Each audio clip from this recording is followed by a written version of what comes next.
Hello, everybody, and welcome back to another edition of A Handful of Hope. I am so happy and grateful to have Iris Polit with us here today, who is a marketer, writer, speaker, and founder of Your Success Ace. As a career and personal branding strategist, she is obsessed with brain hacking to enable human flourishing and believes, I love human flourishing, I love that, and believes that our work life plays a big role in our sense of fulfillment. Our mission is to help professionals and entrepreneurs get unstuck, take ownership of their success, and to live their fullest potential. Iris leverages her training as an applied positive psychologist practitioner, as well as 2 decades of experience in nonprofit and corporate, mostly in tech environments, to help her clients thrive through career transitions. Iris is a co-author of the best-selling books, Mastering the Art of Success and How to Be Crazy Amazing During Difficult Times, and has been featured on ABC, CBS, NBC, and Fox. She regularly speaks about personal branding, thriving through career transitions, and brain hacking, most recently at VM World, Elevate events, and Tech Village podcasts. Embracing her multi-passionate nature, she is also a co-producer of the 3-time Telly and 4-time Emmy Award-winning documentary, A New Leash on Life, The Canines for Warriors Story, as well as Dreamer, a documentary exploring the journey of several influential entrepreneurs. Additionally, she recently joined a diverse and inclusive collective of female entrepreneurs and practitioners to launch The Reboot, a virtual resource hub dedicated to educating and inspiring professional women who are looking to create transformation in their lives. Iris, welcome, and thank you so very much for being here. Thank you, Jesse. It's a pleasure. I'm really excited and have been looking forward to this.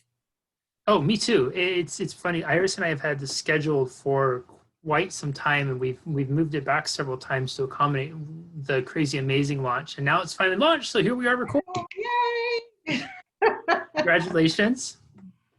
To you as well. Yeah, thank you. So why don't we start there? So Iris and I know each other through the Crazy Amazing book that we had got the opportunity to be co-authors with. Tell us a little bit about your section of it and what it was about, your whole process of it. Sure. So my chapter actually started as an article. So about a month into COVID. And by the way, I went into COVID totally thinking, oh, this is nothing. I've worked remotely for over a decade. This is fantastic. Everyone will be working remotely. And about a month in, I was like, wait a second. I'm binge watching stupid shows. Like, this is not me. What is going on here, right? And whenever I feel that sense of like helplessness, I'm like, okay, what can I do to help others in order to help myself, right? That's just my MO. So I love writing. I've done several article series on LinkedIn about our character strengths and on brain hacking. So I'm like, let me sit down and write something about how we could actually thrive through COVID. And my go-to is almost always positive psychology, right? So whereas regular psychology just takes us to neutral, positive psychology looks at what actually makes us thrive and be resilient and take us above neutral. So I looked at the basics of positive psychology and picked out my favorite things that I was doing to really cope and thrive through COVID.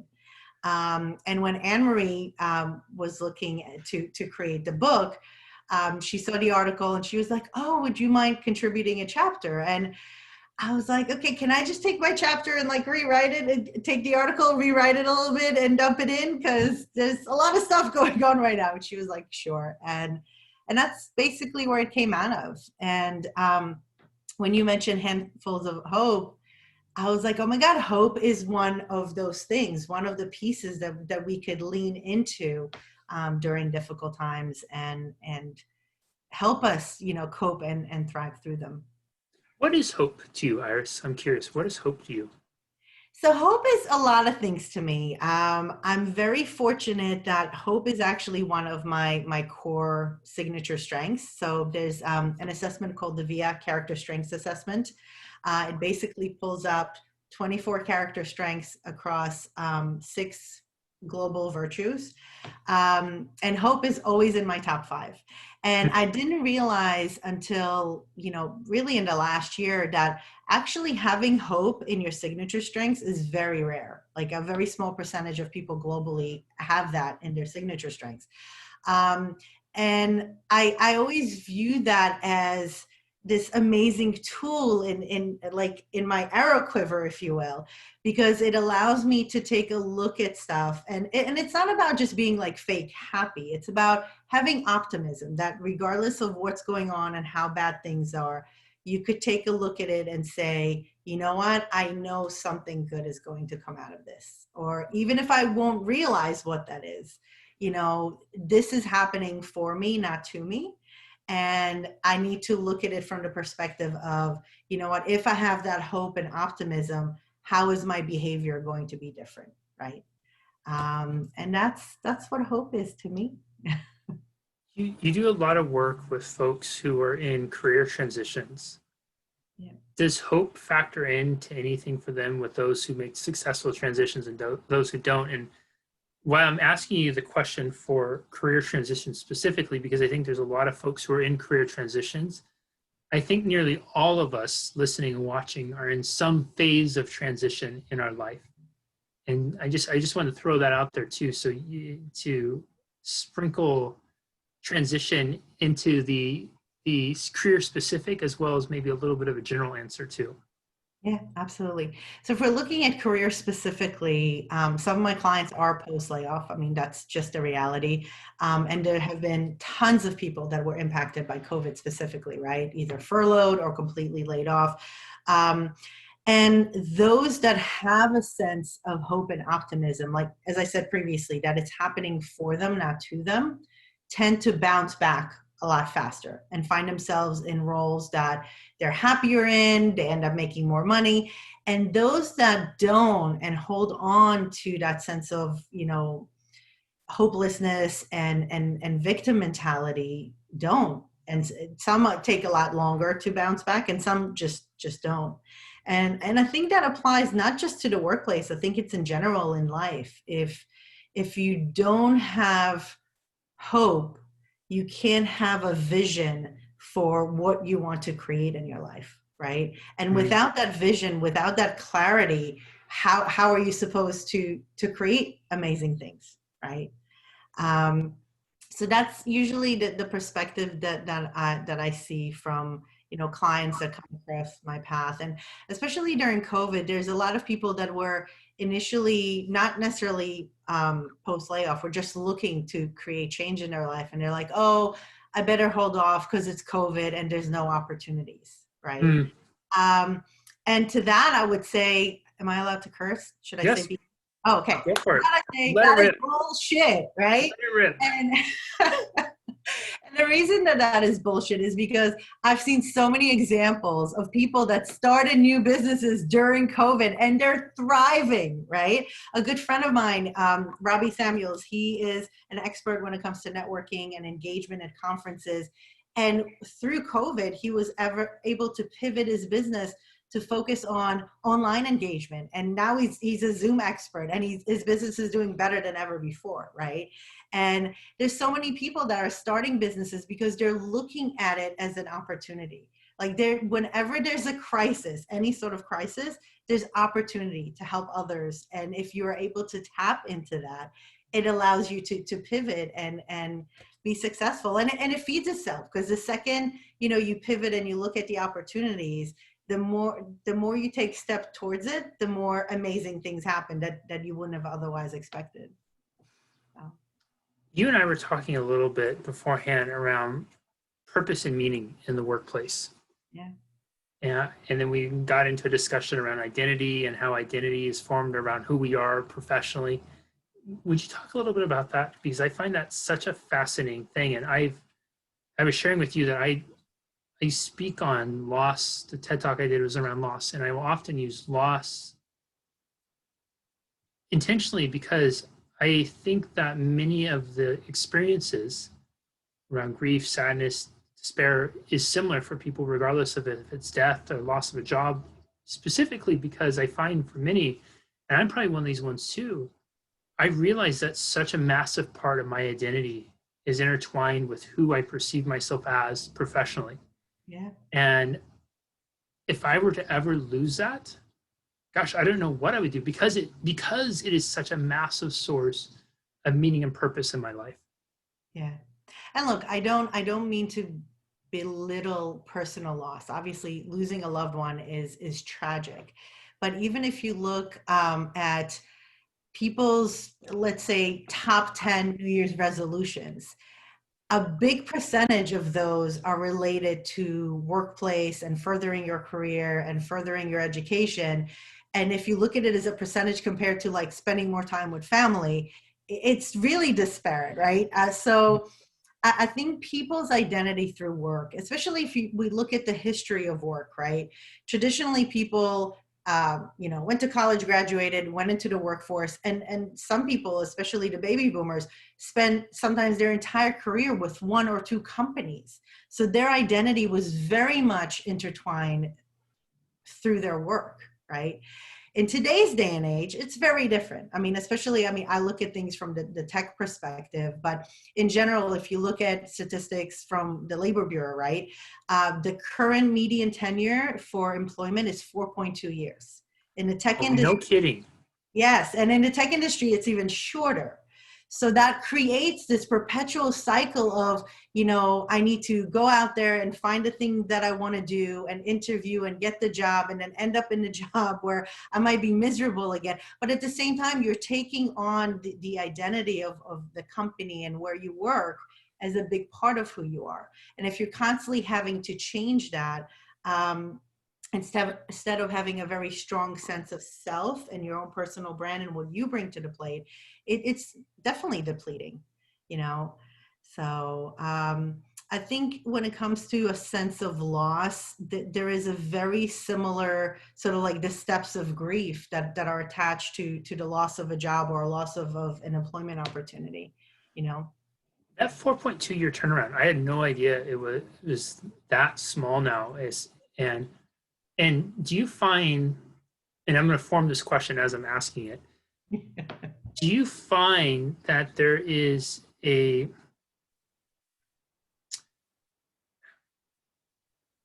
actually, I guess scratch that. I'm going to ask, what differences do you observe in the person who's making that transition every 2 to 4 years, as opposed to the person who's making the transition 10 or 15 years in? So obviously it depends on the person, because there's just as many people that have been in the same place for 10 years as they have been for 2 years. I think if you have a strong sense of self and internal validation, I think Vishen Lakhiani refers to it as being unfuckwithable, right? Are you getting all your validation externally, or are you like, as stuff comes at you, do you say, okay, I'm very secure in my values and my beliefs, and I'm going to take this in and observe it and decide whether this is something I want to take on or not, right? So I think whether you've been somewhere 10 years or whether you've been somewhere 2 years, if you have that strong sense of self, it's a lot easier, right, to make the transitions, because you know your value, you know what you bring to the plate. And granted, I think for people that have been somewhere for 10 years and expect it to be there longer, and they're sort of like forced to make the change, sometimes it's more difficult. Whereas I think for some of the younger generation that is used to have that switch happen a little faster, it's a little bit easier. But even for them, if they're not comfortable with self-promoting and understanding their own self-value, it becomes a more difficult process, right? For people who are in a career transition right now, whether it's because they were laid off from COVID, they're in an industry that's being dried up because of the fallout of COVID, or it's somebody who's willfully stepping away, saying, you know what, hey, maybe they're having an introspective moment, just saying, I don't want to be a part of this anymore. I want to go for something else. Is there any, like, the 1 to 2 to 3 things that you would highly recommend anybody in that transition space to do, that these are absolute must for making a successful career transition? Yeah. So I find myself saying this, even though, a lot of my clients come to me for being a personal branding strategist, right? Don't start with your LinkedIn and resume. That's usually the go-to. Oh, let me just, put a little shine on my resume, put it out there, look at what job recs are out there. Don't, right? Stop and take a look internally at what actually brings you joy and what you want to be doing and what type of work environment you would actually thrive in. because that then allows you to have that clarity, right? Without the clarity, we're not able to create what we actually want. And we end up on that little, hamster wheel of, oh, I updated my resume and guess what? I ended up in the same damn job that I hated, and the same thing happened all over the place. So it's like, stop the insanity for a second and just give yourself the time to take a look at what you need and what you want, regardless of what your current skills are, regardless of what job opportunities are out there. Take a look at that. And one of my favorite exercises to do with my clients is to have them, once they've done that, sit down and write their ideal job rec, that outlines like the type of company they want to work for, the type of department and coworkers they want to work with, what they actually want to do day in and day out. And it's funny because most of my clients are not woo-woo people. They're very practical people, and they're like, why are you making me do this stupid writing exercise, right? And those are the ones that come back to me 3 months, 6 months later, and they're like, oh my God, I'm literally in that job right now. And it's not woo-woo. It comes down to neuroscience. And you know this about me, Jesse, I'm like obsessed with neuroscience. It comes back to our brain, right? And if we're able to tell our brain, this is what I want, your brain focuses on finding it. And if you tell your brain, I don't know what I want, and I'm looking at all these job recs and none of them like really fit what I want, your brain is like, okay, so obviously I could go on vacation now because like I have no direction over here, right? So it is this little blend of, art and science and a little bit of magic and a lot of like actual practical, neurobiology that we need to consider. So I would definitely say step number one is to sit down and allow yourself to have the time to take a look at what is it that you want to do and what is it that you actually need to thrive, right?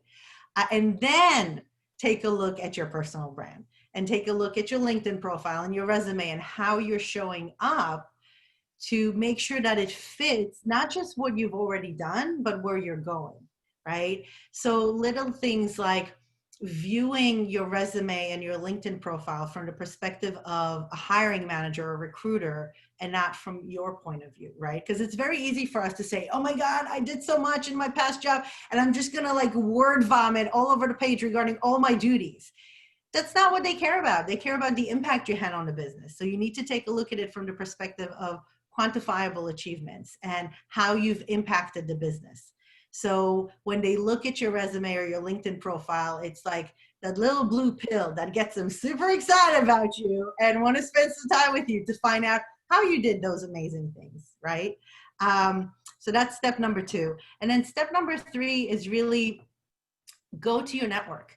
The day of applying for a job online and getting it, they're over. Once it's online, it's already been filled in most cases, right?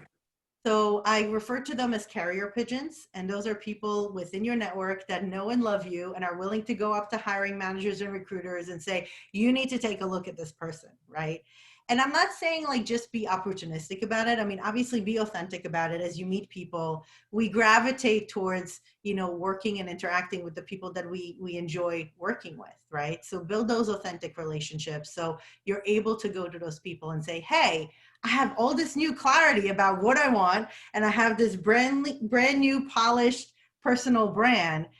Do you know of any opportunities? And that actually allows you to engage with people when the conversations are happening regarding like, oh, we need this type of role before the job rec is even created. And it gives you a lot more power to be able to influence that, right? So I would say those are my top three. That was incredible. I want to shift gears while we still have time to branding now. And I find this such a fascinating thing. And full disclaimer, it's something I've massively struggled with my whole career. I have totally immersed myself in this world, and I would look at people like a Jack Canfield or Tony Robbins and say, look at, they help all these people in so many different things. So I need to understand all these different things to be able to help. And then in so doing, what I'll do is I will take action around just, hey, I can make a help, I can make a difference there. So I just start doing more of that because it feels like it's the right thing. But then what I end up realizing, and a lot of the feedback I've gotten, is it makes your brand more diluted in the sense of nobody really knows what it is you do. Yeah. I think if I were to ask most strangers or people who have had like a little glimpse of my work, or who haven't had a glimpse of my work, who are just kind of outside observers, they wouldn't be able to articulate what I do. I think people, once they do the work, they get it. So when it comes to building a personal brand, for those of us who are out there, we're actively trying to do it. We're what is it that you find most of us are not doing that we really, really should be doing? We're not promoting ourselves enough. And I know I have the privilege of having been in marketing for 2 decades, right? But every day I see brilliant people that just don't know how to position themselves, right? And I think one of the things that Jack does in a wonderful way and Tony does in a wonderful way is they're very clear about the value that they bring and they communicate it clearly and unapologetically, right? And whenever I do a personal branding training, I always end up with a slide with Muhammad Ali, basically using one of his favorite quote, it's not bragging if you could back it up, right? Hmm. And it's true, like so often we're afraid of like tooting our own horn and we're very stoic and we're like, our work should speak for itself, but it doesn't. And it's a very loud world out there. And honestly, if you're looking at it from the perspective of, you know what, I do have value and I am bringing all these amazing things to the plate. I think the more you focus on it, again, in a very authentic way, whenever I share, a speaking engagement or, a new article that I write, I sincerely mean it where I'm like, oh my God, I'm so excited about the opportunity to speak here or to do that because it never gets old, right? And for me, it's all about sharing that knowledge, right? Knowledge is the only thing we can share that we don't end up with less than, right? Hmm. If anything, it just grows when we share it. And I think if you look at it from that perspective, if you're not promoting yourself, if you're not sharing what makes you awesome, you're losing an opportunity. You're basically robbing someone of the gift of you, right? And that's the way you need to look at it. And I think I totally went off on a tangent, but No, no, that was an incredible tangent. So then how? I guess the next question would be: is frequency, and what does that sharing look like? Are we sharing, like, if we're doing, like, I guess in the world of social media, if we're doing 4 social media posts, is every third something like we're doing? Is it putting testimonials up and just saying, like, so grateful for testimonials like this? Like, what does that whole process look like? so look, there's so many formulas out there, and oh, you should post every Tuesday at Yes. 5 p.m. and all that. What the hell am I supposed to Every do? year that changes. And I like I said, I've been doing marketing for a long time, and we do A/B testing with our agencies and stuff like that. And some quarters, like having like blue in the background makes the post more popular, and sometimes it's green. It's all bullshit. At the end of the day, you need to do what you're comfortable with to the level that you're comfortable with. But you need to remember that it's like a muscle. Just like as we don't come out of the womb being able to run a marathon, and we need to crawl first and fall on our ass a couple of times. It's the same thing with the way we promote ourselves, whether it's individually with our personal brand or whether it's, as an entrepreneur with your business. What are you comfortable with? And also, how how often you do it depends on what you have time for. And I think quite often people don't invest in getting help. And I'm not just saying that, because people hire me to help them with their personal brand, but I'm saying that from an investment. When you make an investment in yourself and in your business, it's the only time you see ROI immediately because you Hmm. see the impact that it has, right? Um, and I think we need to take a look at, what are we good at? What are we not so great at? And the stuff that we're not so great at, farm it out or like barter with someone to be able to do it. I mean, I love marketing and I still farm out some of my stuff, right? Um, you need to take a look at it from the perspective of just starting, right? If I'm looking at posting, just post, and do it authentically and share stuff that you're proud of and share stuff that you're excited about and go from there. And yes, customer testimonials are fantastic because you don't want to be another person on a soapbox. And that's whether you're an entrepreneur and getting customer testimonials for your business or whether you're an individual I often say in your LinkedIn profile, you could have testimonials from references from people you've worked with. And it's always great to have two for each role. One from someone that has managed you, so from one of your leaders, and one from an external customer that has seen the benefit of the work that you do. So, and that really helps you not to be another person on a soapbox, right? It's a third party validation that helps. But just start, do it once a week. I mean, one of the main sort of arguments that I get against personal branding is, I don't have time for it. And I'm like, that's bull, right? There's so many like different tools now and ways to automate it. And even if you're not comfortable, writing your own articles to become a subject matter expert, take a look at what other people are putting out there and share your opinion about it. Everybody has an opinion, right? And nobody's going to tell you that your opinion is wrong. I mean, yeah, people will tell you your opinion is wrong. Yeah. But at least it begins a dialogue. Right? And it allows you, so for 5 minutes, look at stuff that's on LinkedIn, look at an article that you found interesting, repost it with a comment about it, and just start working those muscles, right? Because otherwise, if you don't, they're just going to atrophy, right? So I absolutely love that. That was such a refreshing perspective and insight onto the world of branding and marketing, because I have had so many, A/B test, blue border, this border, that border, all those types of things. And it puts me literally into that overwhelmed smoke out of my ears. That monologue of, I can't stand that stuff. Like, if it's gonna come down to a blue border or a green border and to get like this message across, like I would rather just go and tell people who don't care about the border. Yeah. So I just want to acknowledge you for that. That was so refreshing, because for somebody like myself, that is extremely intimidating. It puts me right in overwhelm, and I always wrestle with, why can't I just be me?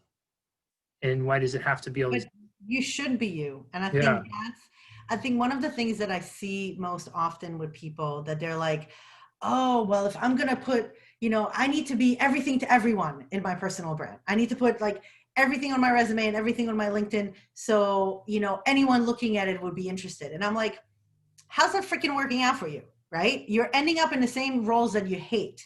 So how about being a little bit more divisive and being yourself? And if that authentic you is turning people off, you're not meant to work with them. You're not meant to have them as customers. Like, you want that.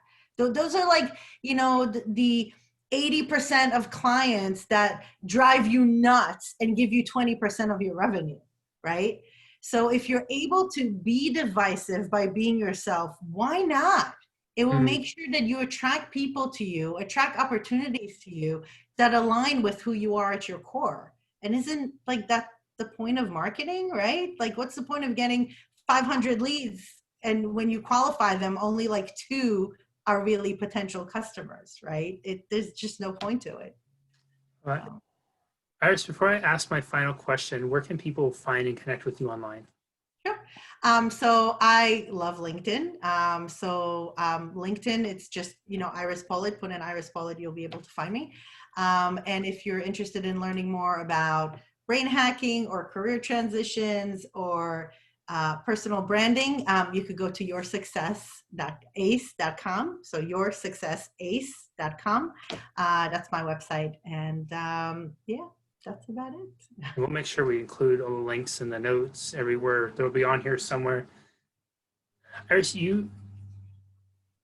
I feel like we barely scratched the surface, and I am wildly fascinated because you seem to have such a multitude of passions, whether it's neuroscience, whether it's looking at these personal branding, career transition, the documentaries with the canines, the writing articles on LinkedIn. I'm really curious, what drives you? When you wake up in the morning, you get out of bed and you begin your day, what is it that compels you to do what you do? It's to help people embrace their awesomeness. I always joke that I want to live to 100 because I need every second to be able to help people thrive. And when I say I'm obsessed with, human thriving, I mean it. It's not a shtick. I think so often we go through life and we're not living. We're just literally just waking up in the morning, I might be dating myself now. Remember the guy from the Dunkin' Donuts commercials back in the 80s? It's time to make the donuts. We're just going through the motions instead of living, right?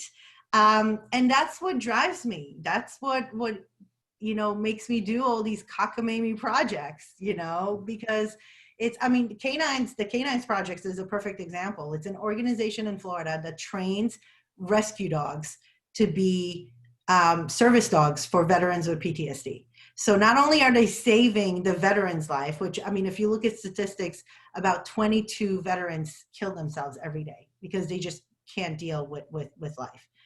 Not only are they saving veterans, who I have the utmost respect for, they're also saving a canine life, which most days I like dogs more than people, if I'm being honest. So, and being able to share that story and not just because, look, PTSD doesn't just happen to veterans. It is something that everybody goes through trauma in life, and it impacts us in different ways. And sometimes we don't even realize that it is impacting the way we're behaving, right? But again, going back to positive psychology, being able to see that yes, there's PTSD, and you could choose to check off that box and say, okay, like, there's no hope. I have PTSD. I can't do anything about it. But just as often, there is a concept called post-traumatic growth that allows you to be resilient and come back stronger and better. And I think the more people are aware of it, it's all about awareness. Like, we can't be what we're not aware of. So the more we're aware of that, the more we're able to do it. So yeah, that's what keeps me doing all the crazy stuff that I do. Everyone, rewatch, re-listen. Iris gave us a smorgasbord of wisdom, insight, and just an incredible, I think, behind the curtain view of what goes into transitioning successfully in a career, personal branding. We talked about the 3 steps you can take if you're in a career transition. We talked about personal branding and the idea of throwing out some of the BS that you've been taught and really becoming and embracing who you are and being more authentically you, which, gosh, that was such a breath of fresh air to me. I love that we talked about, too, we're looking at identity and starting to look at that identity piece and about what goes into who we are as professionals, how we show up. I had no idea that the Bureau of Labor Statistics was down to 4.2 or 4.3 years now for the average job, and it's even maybe less in tech in the 2s. So this is a really incredible thing to consider about when we're in the space of transitions, when we're building our brands, and if we're looking at short game, long game plays, being, I guess, more intentional with it, because we're the window of time we have to build is less, I guess, than it would have been before. Rather than having a 15, 20-year career of easing into it, we really need to be more intentional with those types of things. Waking up and going out to seek and helping people be awesome. What an incredible way. And maybe it's something that we can all invite ourselves to take away from this conversation with Iris today. How can we integrate? How can we implement one thing that she shared, 1 or 2 things that she shared today to help us really tap into and be more awesome ourselves? I know for me personally that if I was more intentional with my own, probably putting myself out there, I think all of you who have followed me online for a while will say that you rarely ever hear me talk about those types of things. It would probably open the doors for me to be able to serve more people, which is ultimately what drives me. And I am definitely going to take that to heart and work on integrating it. And Iris, I thank you so much today. This was one that not only did I learn a lot from, but I'm deeply inspired by what I can take away to implement. So thank you. That's awesome. Thank you, Jesse. This was so much fun. Absolutely. And everybody got to make sure to get the crazy, amazing book that Iris and I are co-authors in. And remember, it's available for free. Or if you buy a physical copy, 100% of the proceeds go to charity. Yeah. We will see you next time, everyone, on another edition of A Handful of Hope. Bye-bye.